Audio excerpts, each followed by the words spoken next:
May all beings be happy. May all beings be healthy. May all beings be free from harm. May all beings love life. May all beings awaken. Welcome to another Cuke Audio Podcast. I'm DC, Poobah of Cuke Audio and Cuke Archives. I pray that you and yours are safe and comfortable, free from economic hardship, and able to get out and do whatever it is you want within the limitations of the universal precept of do as little harm as possible. So today we're going to have a life in Bali. There's no guest. I'm a day late, at least, for getting last week's podcast up. And so I just thought I would tell you a few things that have happened recently. So on Friday, our housekeeper, Cadet, sent me a message that she and her family were going to Besakih, the mother temple here in Bali. I knew that because she couldn't work on Saturday. But they wanted Katrinka and me to come with them. And Katrinka couldn't, but I accepted. So they picked me up. Well, she came. Actually, she invited me on Thursday, and then she came by Friday. She cleans a house near here for a couple of hours. On Friday, she came by to go over what I would wear. I had to have a white shirt. She brought a couple of them that were way too small, but we found an off-white shirt that was suitable, that fit me, that was mine. And, then a sarong and a sort of sash that goes with it. And I have some, but she wanted me to wear one she brought that was not as dark as mine. They don't, people wear white and light colors as much as possible at the Mother Temple. And a little thing on my head called Nadung, which is like a headband, sort of. It's a little thicker than the normal one, sort of sticks up in front. And it was an all-white one. I have a couple of them for ceremonies. So anyway, they came by the next morning before 7 in the morning. Besakih is, we say it's an hour and a half from here, but usually 2 hours because of traffic. And she walked in the door and she said, "Have you had breakfast?" I said, "Well, I had a little bit, but I don't really eat this early." And she said, "Have you had a shower?" I said, "Well, I took one last night before I went to bed." She said, "Go take a shower." So I went and took a shower. And while I was taking a shower, she made me the tea the way she knows I like it. And chai, really, with some cashew almond milk that she makes. It's wonderful. And a little grass-fed cow milk with it to give it a little body. Anyway, she made that and she had it in a travel cup all ready to go. And then made sure I was dressed and looked good and everything. And I went out and joined her family. Her husband, Katut, is really aside from the people whose place we were staying at when we first got here, he was the first person I met. And we were staying in a little homestay, Made homestay. And in front, it was on the bypass, which is the big divided road, that there was a little, there was a room there with drivers that, took jobs. People would call in for a driver. So I started talking to him, and I liked him. And so he became our driver if we needed to go somewhere of any distance, not nearby. So we got to know him, and then her and their kids. So that was 9 years ago, a little over 9 years, beginning about 9 years and 4 months ago.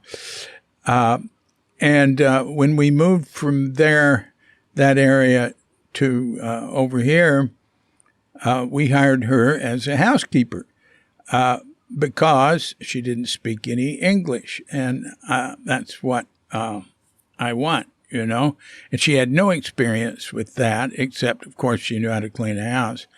And she, we knew the family, and she'd never been able to have a good job. She made these banten, these offering offering trays that are made out of like palm leaves with flowers in them and this and that. She made them for, I figured, about a penny each in the market in the morning. And then she was working in her uncle-in-law, Katut's uncle, in his restaurant for about $30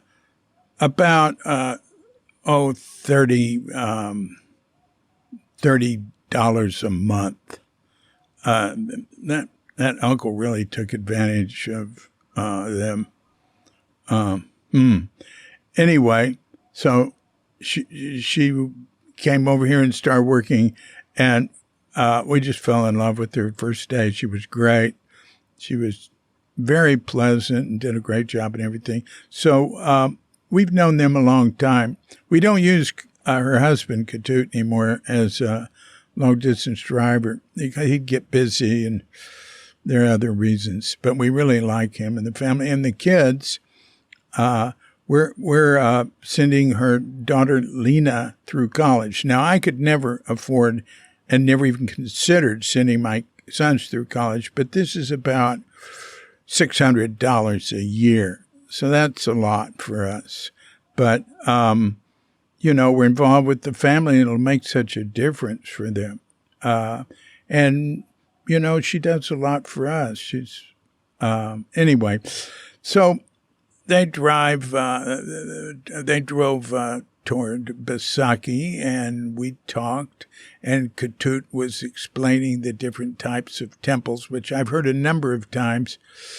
And he got a little, sometimes they think I understand more than I do. So when he was through, I said, I appreciate that. That was good. I love listening to Indonesian, and I understood about a third of it. And so they all laughed. Anyway, so we get there to the Mother Temple, and Jokowi, the president of Indonesia, was just there recently to launch a new parking lot, dedicate, what would be a good word? Do a ceremony for a new parking area, not a lot. It's the biggest parking building I ever saw in my life. It had multiple entrances with cars going in, and it was, I think, about 5 floors. And there's not a lot of tall buildings here. And each floor was, I don't know, I'd say at least as big as a football field. It was massive. And then from there, Katrinka and I were there once before, and Katut drove us there about 8 years ago. And we walked, he couldn't drive further than a certain point. And so it was big walk uphill to where it was, but they had motor scooters there to drive you up, So we did that. And then once you get there, you have to walk upstairs and up and up. It's, on the side of an incline, a mountain. It's right near Mount Agung, the biggest mountain here, and the volcano. It's an active volcano.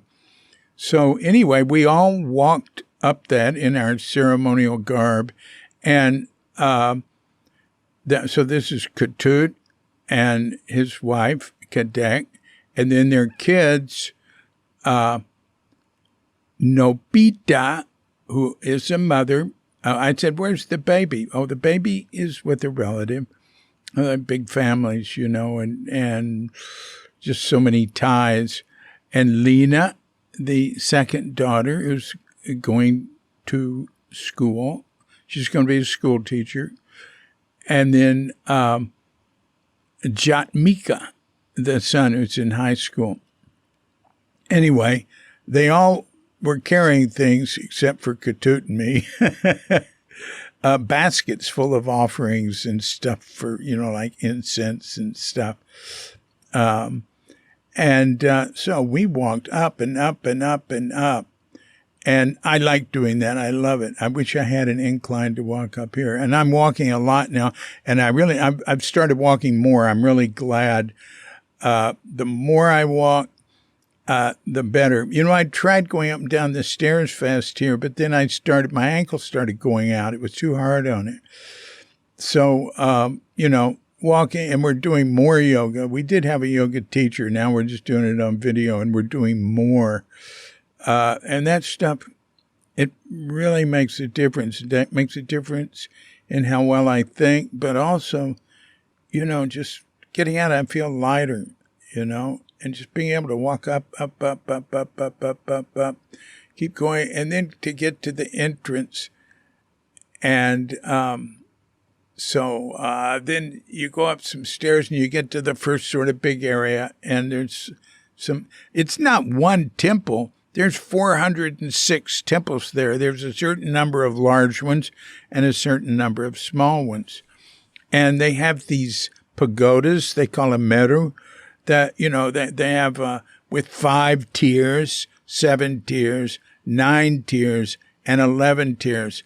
And they have this black hairy type roofs, which are like thatch, but it's made out of, Ketut was telling me and I've heard it before, I forget, it's made out of some sort of palm bark. Palm doesn't really have a bark. It's almost like a big grass. Anyway, from something, from a particular type of palm tree, and it's the fanciest, most traditional, old-fashioned roof for temples and pagodas and shrines and that sort of thing. Beautiful. Anyway,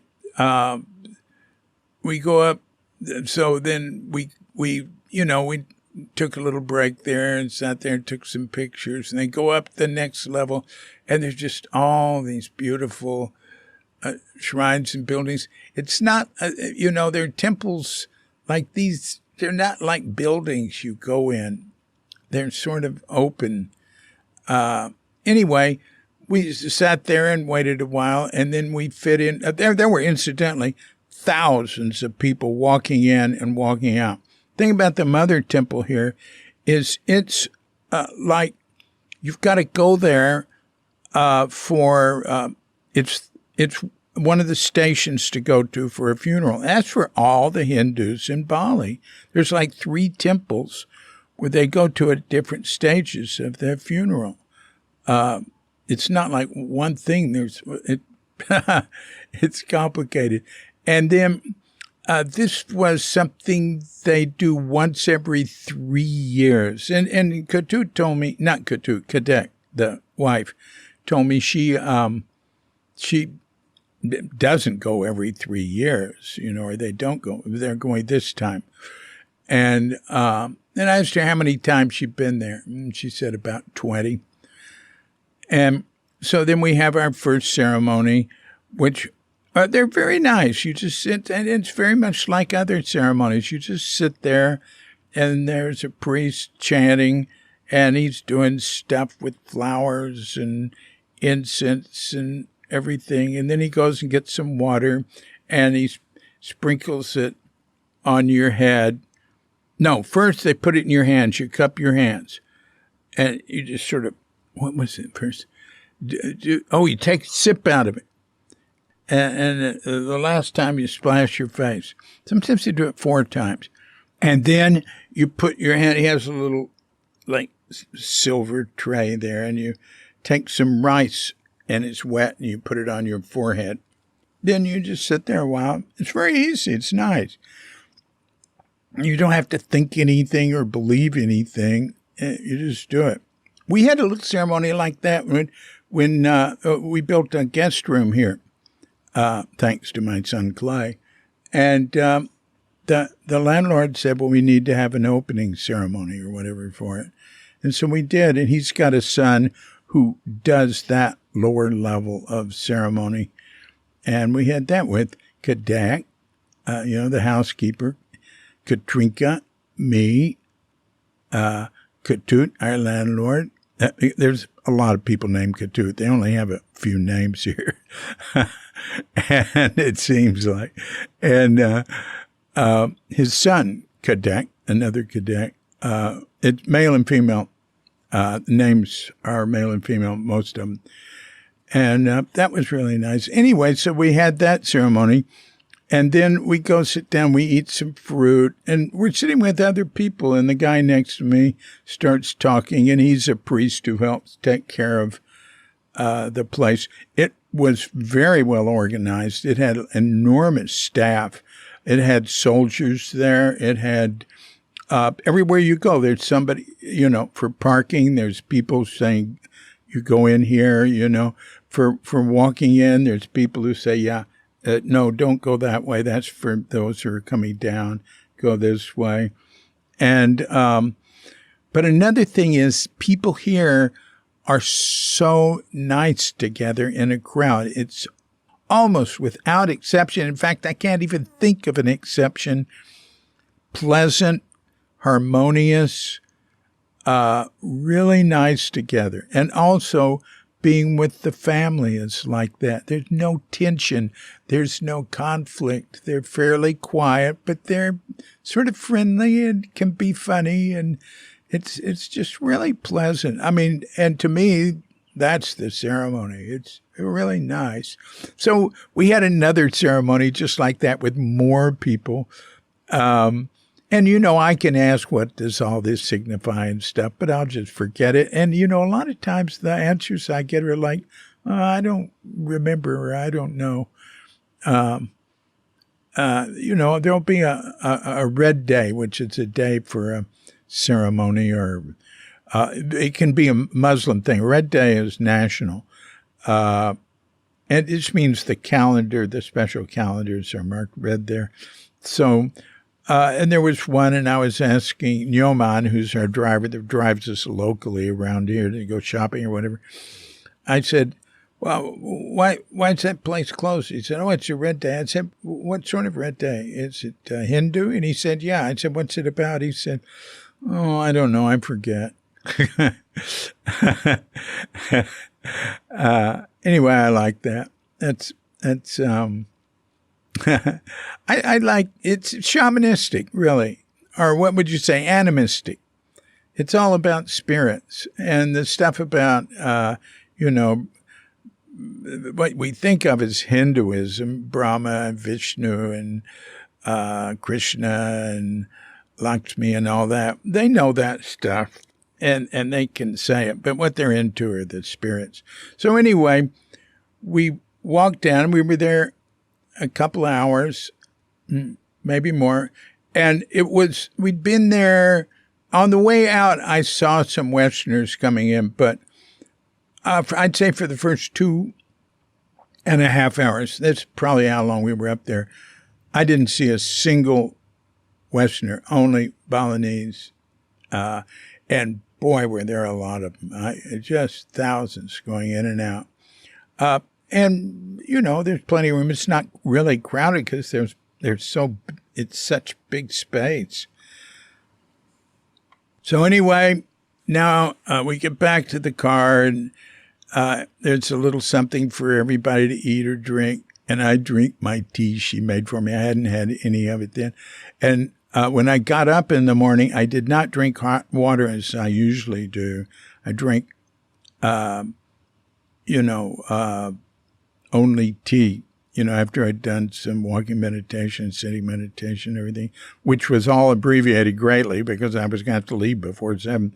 I just drank tea in the morning a little bit because I didn't want too much liquid in me because I didn't want to have to pee when, we're going up there. And we all went to the new public toilets and peed before we left.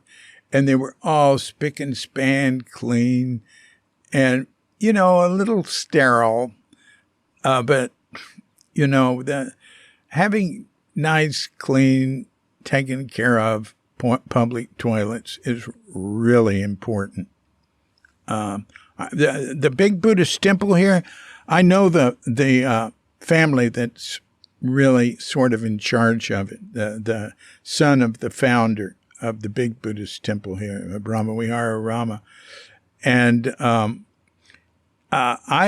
wrote the wife, because she's a super meditator, and I've done Vipassana retreats with her.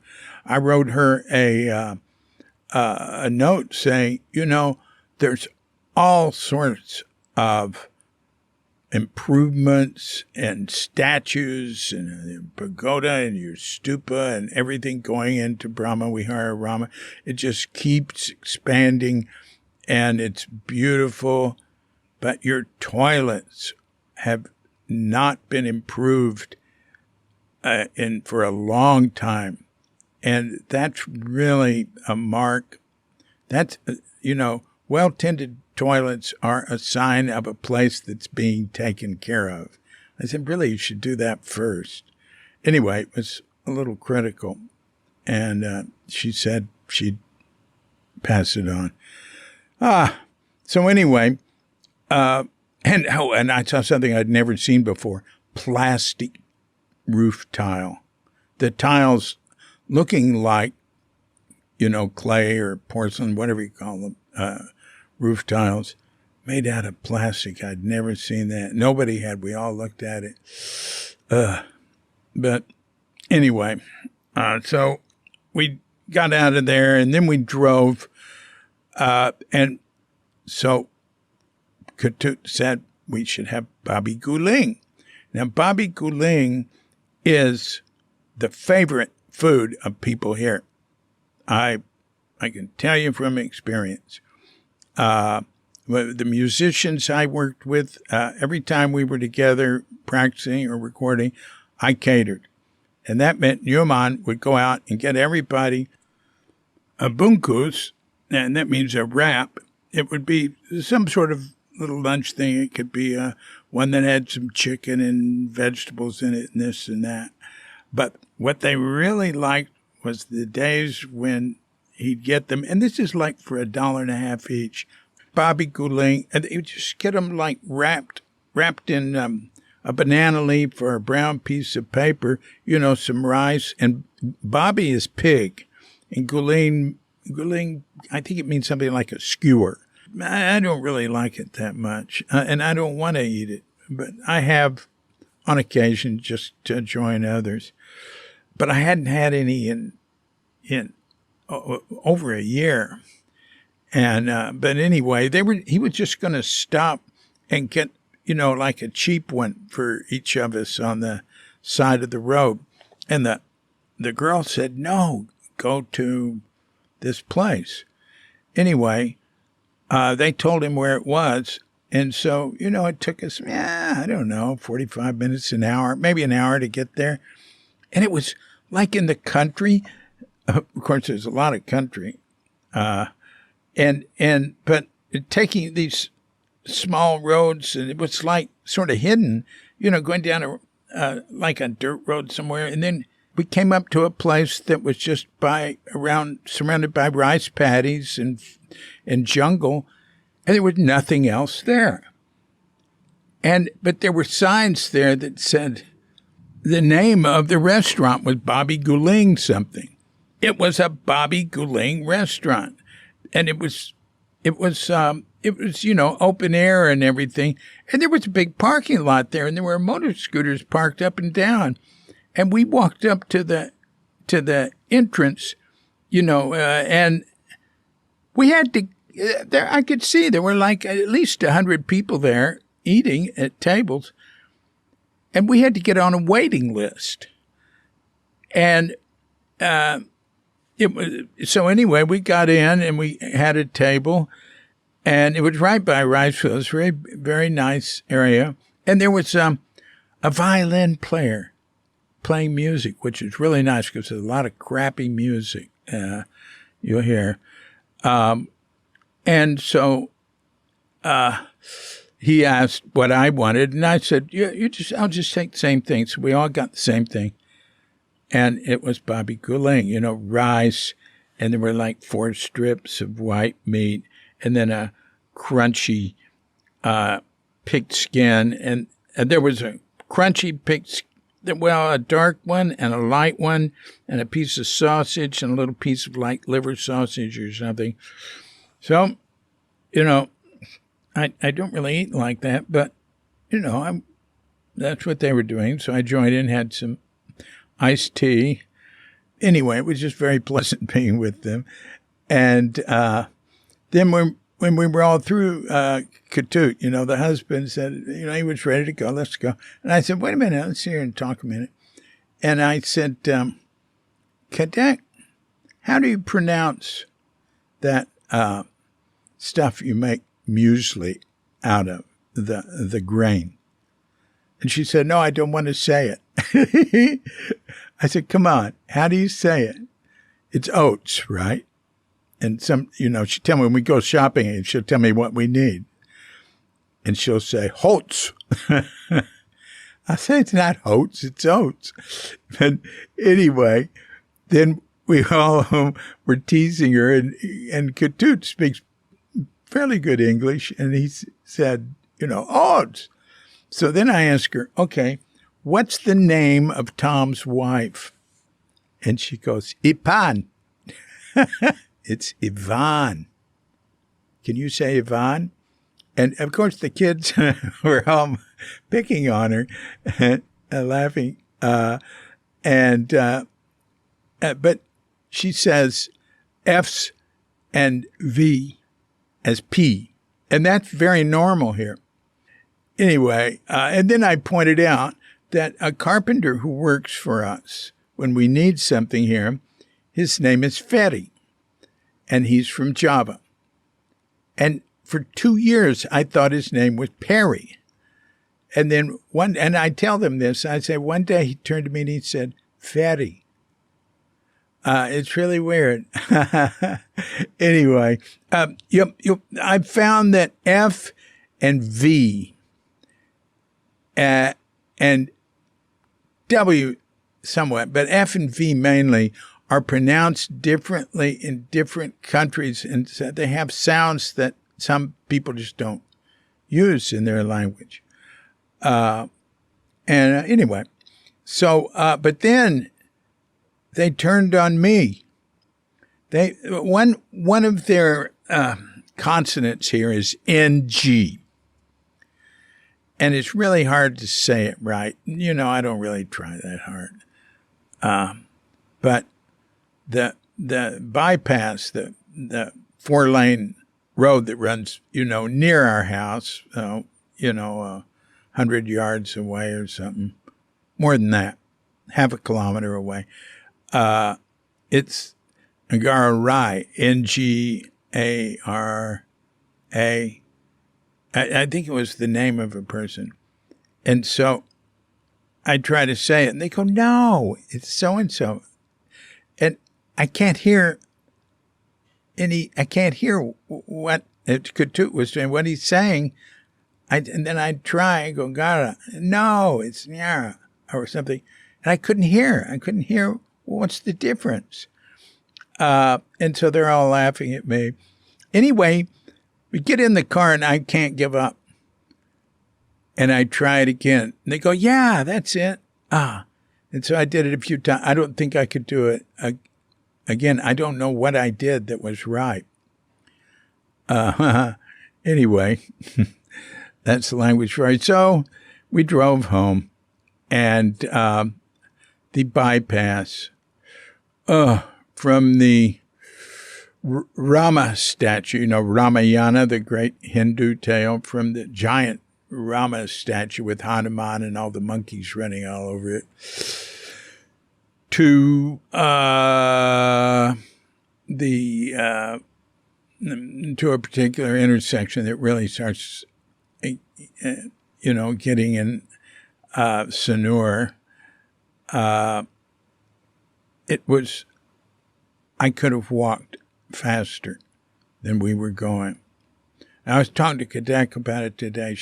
I said it was because there were cars parked on the blocking a lane. So everybody went down to one lane in one place. She said, it's like that every day in the afternoon. There's so much traffic here. It's so ridiculous. And they just allow the more and more new vehicles to come in. Things are run here on not very good planning. Well, the world is like that. It's not very good planning.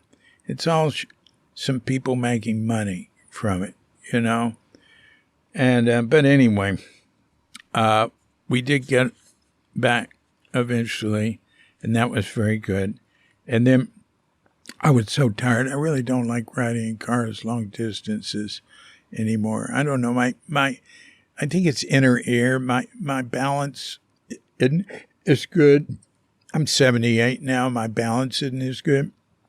But I'll tell you, we're doing this yoga, especially the stuff that's balancing that I can hardly do. I mean, it's laughable. Has improved my balance, and I think 6 years ago, I could do those moves fairly well for me. Not like real yoga practitioner, but standing on one leg and going forward and stuff like that. And, I just stopped doing that type of stuff. I continued doing yoga, but I did more stuff that was easier. But now we're doing regularly, including in our regimen, stuff like that. And it's like I stagger around almost falling down. But I'm getting better, and it definitely has improved my balance. And I've gotten to where I always want a handrail if I'm going down or up a staircase. But sometimes, I've got to go downstairs where there's no handrail, and I can do that better now. Also, the walking uphill and downhill is so much better now. It's like I've got to keep it up every day. But anyway, I got home. Boy, I was tired. And then the next morning at 5 a.m, I woke up and felt a gurgling in my stomach. And I will not bother you with what happened in the next 4 hours, I'd say. 3 hours, 2 hours really sort of like a little bit of an ordeal. And then the third hour, better. And the fourth hour sort of going away. And then I slept for 4 hours on the couch. But I called it the revenge of the pig. Anyway, more than anything, to me, what was wonderful about that day was being with people that are really exemplary in how they relate to each other.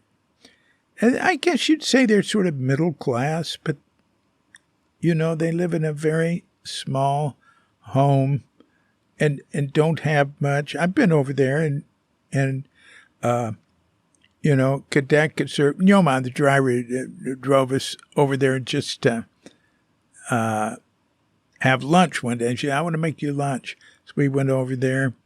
And, she's proud of her home and her neighbors. I've been there before and met neighbors, and we talked. And she made us katan hitam. It's black gluten rice. It's sort of like a little bit sweet with a type of coconut sauce. It's sort of like coconut yogurt that's made with the old coconut. That you can get it in America, and you can make it. If you make coconut yogurt off the, the internet instructions with the old coconut, the hard stuff you get in America, that is unbelievably good. It is, but it's so rich, and she makes it here for us. I tell her, just look, once every 2 weeks is enough. It's just too rich and too good. We can't control ourselves with it. But anyway, we had a really nice time there. And then I looked at their guitar. I picked it up, and it needed strings. And then I looked at the body of it, and it was broken. So I said, all right, on the way back, let's stop by that guitar store on Jalan means street. It also means to walk or travel or vacation. Depends on how you use it. Anyway, we went to this little cheap guitar store where I get strings if I need them. And they had a guitar there that I replaced it with that cost about $14. And, they're really happy to have it. And nobody really plays guitar there, but, the son can mess around with it. And Yoman took the broken guitar. He'll take anything. He'll figure out a way to make something of it. So, the point I was making there is I experience how harmonious it is to be with people here all the time. But that's at the level that I do it. You can also get screwed over here, especially in business. And we got really taken by a woman in immigration here who was taking care of our visas, and they kept the money. And all of a sudden we find out it hadn't been paid, and it's, we're overstaying. It ended up costing thousands of dollars in bribe. And that's another thing about here. I was talking to a friend recently who is a lawyer for General Motors, and he was talking about how General Motors had a plant here, but it's all the business is based on bribing, and America has passed laws where you can go to prison for being involved in bribing in foreign countries. So they sold their plant to the Chinese that was near Jakarta. And Jokowi, the president, has really worked hard to reduce corruption. But, at the level of business, you really got to be careful. I want to tell you one thing. The level of business, I was talking to a guy today. There's a Swiss couple we just met. He's from Algeria, but he was born in New York because his father was the ambassador from Algeria to the United Nations. And he was born in New York City, like Katrinka, or near there. I think he might have been born in Long Island. Anyway, he does a lot of business here. He does real estate. He buys some property, buildings, and everything. And, he figured out how to do it without, after a while, people learn how to negotiate. It's not like worse than America. It's different. And I'm not a business person, so I don't have to worry about it. But you have to be worried on that level. But one thing, I've said frequently how wonderful it is to see how people relate to each other driving here. Now, people complain about drivers everywhere, and I've heard them do it here. But my gosh, you can turn in front of people here and they don't yell and scream at you. I've never seen road rage. Never. And there's a lot of traffic and there's too much. But I'm going to tell you the other side of this is the word run amok comes from Indonesia. And in 1965, when there was an attempted coup by mainly communists, but tied into, a number of people in the military. the Communist Party was very strong in Indonesia back then, and Sukarno was really being anti-American, mainly anti-European and England, pro-China and all that. But and they played China and Russia, but he was getting closer to China. And there was an attempted coup where they killed 6 top generals in one night. And then they planned to do other stuff and take over. They got the radio station. And the dudes in the army, sharp dudes, man, they put it down right away, really fast. And Sukarno was sort of like playing both sides. Eventually, within a couple of years, he had to go because of all that. And also, he was a horrible manager. But he cared about people, but he tended to build a lot of monuments and things. Anyway, so here the army had put down the communist coup, and then they started killing people. And then they put out the word, kill your communists. And, towns, villages, cities were getting the word that the communists should be killed. And they started killing people en masse, whole villages, everybody over 6 years old in some places. They were beheading people all day long in some towns. And they said it was rather, they didn't get a lot of resistance. People would sort of just give up and stand in line. But then it caught on in Bali. And Bali went nuts. Now, they really didn't like the communists here. The communists were getting strong here, too. A lot of, but not as strong as Central Java. And, but the thing is, they were against the Banjar system, the neighborhood system. This whole island is run by neighborhoods. That's much more important than the police or the army. The neighborhoods have their own sort of neighborhood police, sort of. They take care of any local events or anything. And, I talked to a guy, a friend of mine they caught somebody trying to rob his house. He called the Banjar. They came over, beat him up. And then they turned it over to the police, and the police turned him over to his boss and said, send him back to Java. They didn't even bother about, arresting him.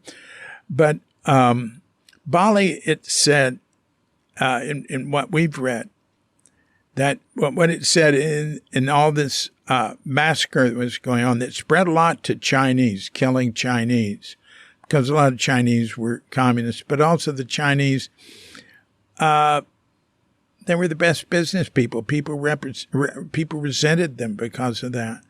So they said, what I read was, in Java, they had to encourage, people to kill the communists.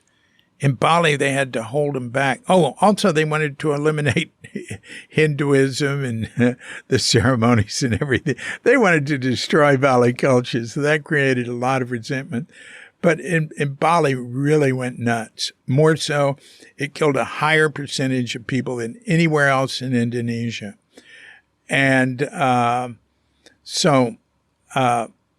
it's sort of like when you look at how the Japanese behaved in World War II, just like as awful an example of atrocities as you can find anywhere. It wasn't atrocities here. It wasn't like that. It was just systematic killing. And again, it said that they didn't get a lot of resistance. So there wasn't torture and stuff like that. It was just, you got to go. So pardon me for bringing that negative thing up. There's plenty negative you can say about anywhere you go. I wanted to mention something about this couple that I said we just met, the Swiss. There's right in front of our front door, there was a nice house with a nice backyard with all these nice trees and a breeze coming through. And the same family owns this whole street. It's a dead-end street. And so the brother who owns that, gave a notice to the people who were living there, who'd lived there many years. Well, they got to just move next door to a really nice place. And then they took down all the trees except one, and except for a couple, and built a giant building there with 10 rooms for like a hotel, 2-story, big roof, and a swimming pool. And then they took the house that had been there and remodeled it and made another unit, and then had a communal kitchen and living room.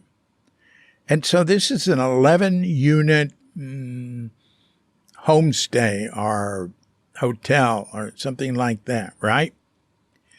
And I was just shaking my head going, man, there's so much overbuilding here,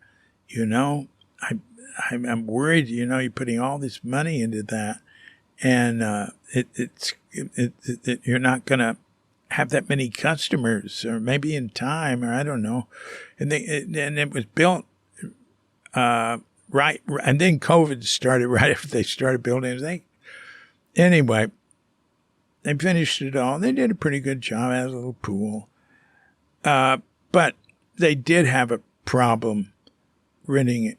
They had a very high vacancy problem with it, and it was sort of discouraging. But I see that over and over, like not having a business sense, really.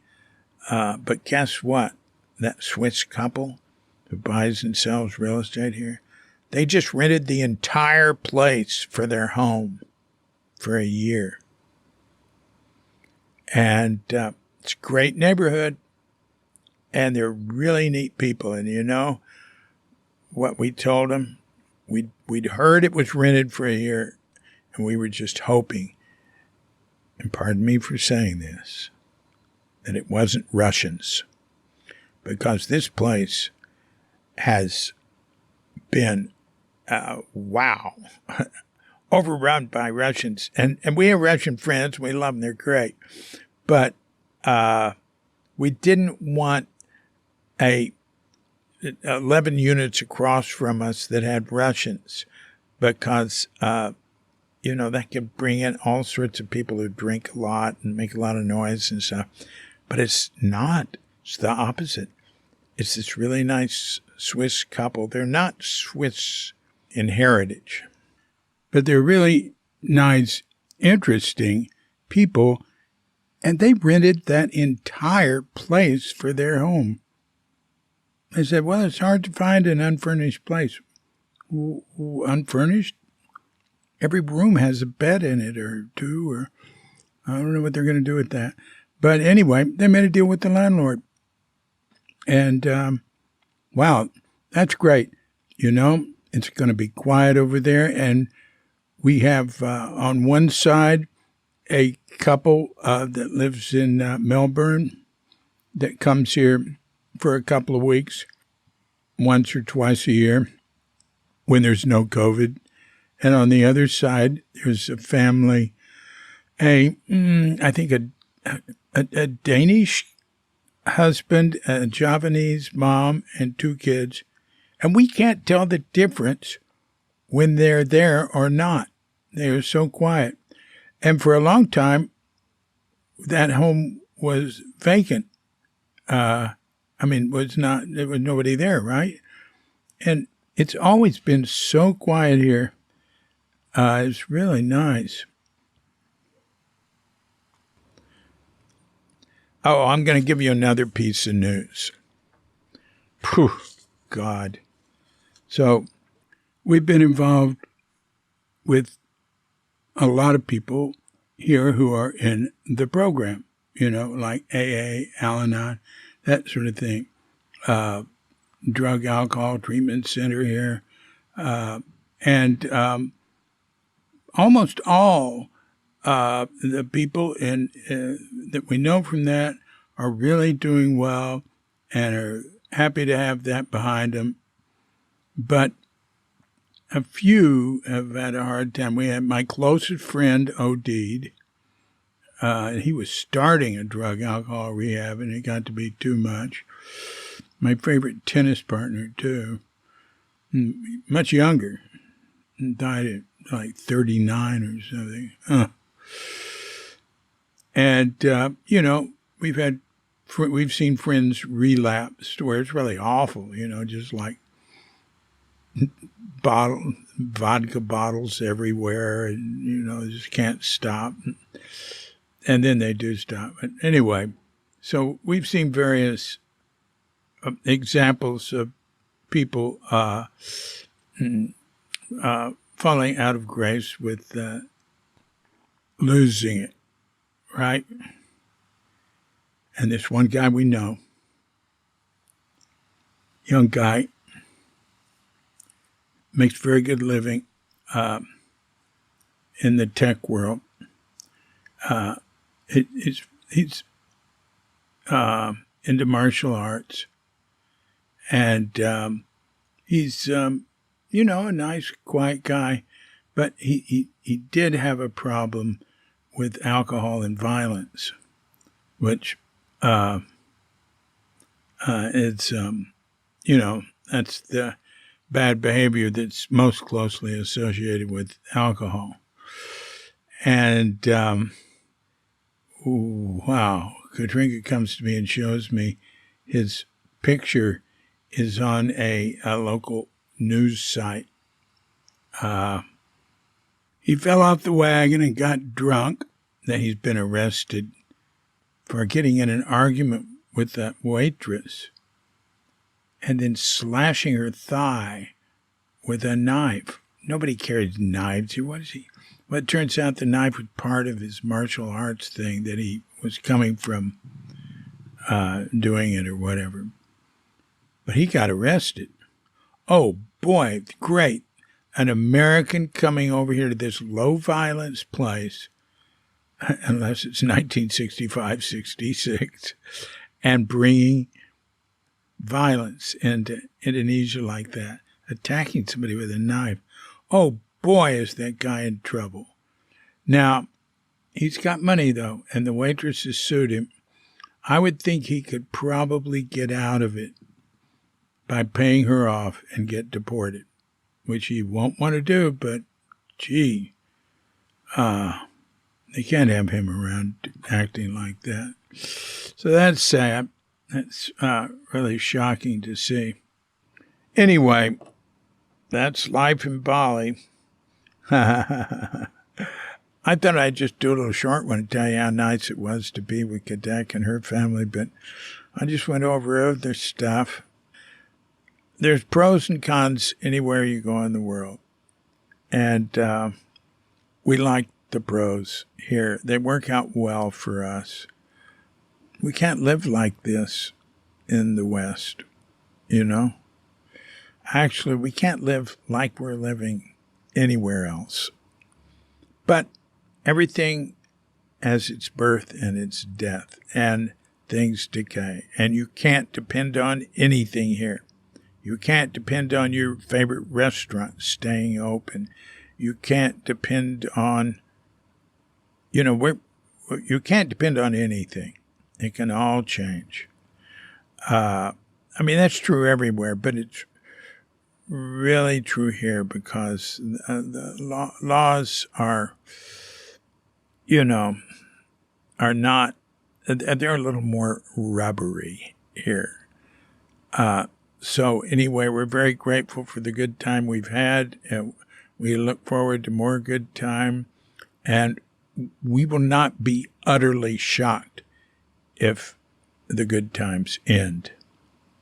But we will see what happens. So thanks for listening to all that. But that is life in Bali. And I'm DC, Poobah of Cuke Archives and Cuke Audio, coming to you from Sleepy Sanur with Dogged Bandita, Feline Cuchita, and Deer. No, not Feline Cuchita, I still say it, but, well, she's buried here. And Dear, lovely Katrinka, we're wishing you and yours and all of us a grand awakening.